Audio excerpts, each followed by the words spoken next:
Hello everyone, good morning সবাইকে। তো সকালবেলা উঠে আমি চা খেয়ে নিচ্ছি বিস্কুট দিয়ে। অনেকগুলো বিস্কুট খাই আমি। তো তারপরে আমি ওকে ঘুম থেকে ডাকতে এসেছিলাম, তো দেখো ক্যামেরার দিকে তাকিয়ে বাই করে আবার ওদিক ঘুরে শুয়ে পড়লো।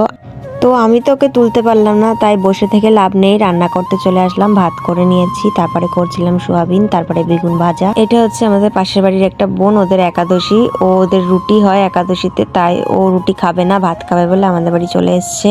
আজকে সকালের খাবার হচ্ছে আলু সেদ্ধ, বেগুন ভাজা, ফ্যান দিয়ে ভাত। আর তোমরা তো জানোই যে আমরা কাঠে ফুচকা করি, তাই কাঠ দরকার ছিল। আমি কাঠ ফাটতে পারছিলাম না বলে পাশের বাড়ি থেকে একটা কাকাকে ডেকে আনলাম যে আমাদের কাঠ কটা একটু ফেটে দিয়ে যাও।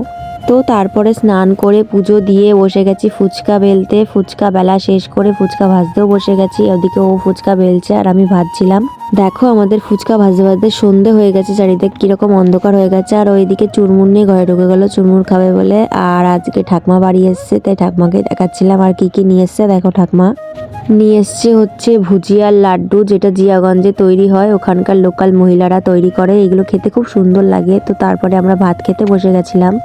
ভাত খাওয়া শেষ করে কিছু কাজ পাচ্ছিলাম না বলে ওকে বললাম যে তুমি আমাকে একটু মেহেন্দি পরিয়ে দাও। তাই দেখো কত সুন্দর করে আমাকে মেহেন্দি পরিয়ে দিয়েছে। জাস্ট জকিং, ও মেহেন্দি পরাতে পারে না, আমিই পরেছি ওটা। ওকে শুধু বলেছি আমার আঙুলের ওগুলো ভরাট করে দাও, কারণ ওগুলোর মধ্যে আমার হাত দিতে এখন ইচ্ছে করছে না, তাই ও সেটা করে দিচ্ছিল। তো দ্যাটস ইট।